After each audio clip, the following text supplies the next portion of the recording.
தண்ணி வசதி செஞ்சு கொடுத்துருக்காங்களா, இல்லைன்னா ஸ்கூல் வசதி இல்லை ரோடு வசதி ஏதாச்சும் ஒன்று செஞ்சிருக்காங்களா? இதுதான் எங்க ஊருடைய நிலைமை. இது இப்ப மட்டும் இல்ல, காலகாலமா இப்படிதான் போயிட்டு இருக்கு. எவ்வளவோ மனு கொடுத்தோம், எவ்வளவோ புகார் செஞ்சோம், எவ்வளவோ வீடியோ போட்டோம், ஒரு ஆக்ஷன் கூட எடுக்கல.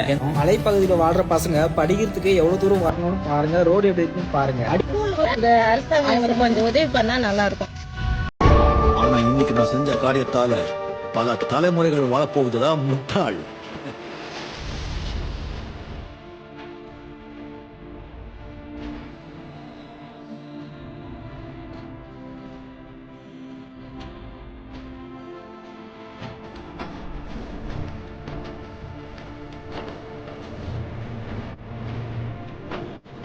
சோசியல் மீடியால ஒரு பதிவு ஒன்று வந்துச்சு.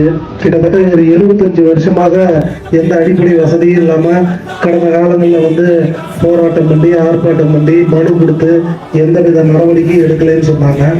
மாண்புமிகு தமிழ்நாடு முதலமைச்சர் அருமையண்ணன் ஜோசப் விஜய் அவர்கள் ஆட்சி அமைந்தவுடன் 75 வருஷமா செய்ய முடியாத சாதனைய ஆட்சிக்கு 3 மாசத்துல இந்த தொகுதி மக்களுக்கு, இந்த மலைவாழ் கிராம மக்களுக்கு, இந்த அல்லேரி மக்களுக்கு ஒரு புதிய விடிவு காலம் மாண்புமிகு தமிழ்நாடு முதலமைச்சர் மேல கிடைச்சிருக்குது. உங்க பிள்ளைங்க ஒரு நல்ல தரமான கட்டடத்துல நல்ல தகுதியுள்ள ஆசிரியர் தலைமையில கீழே நல்லபடியா படிக்க போறாங்க.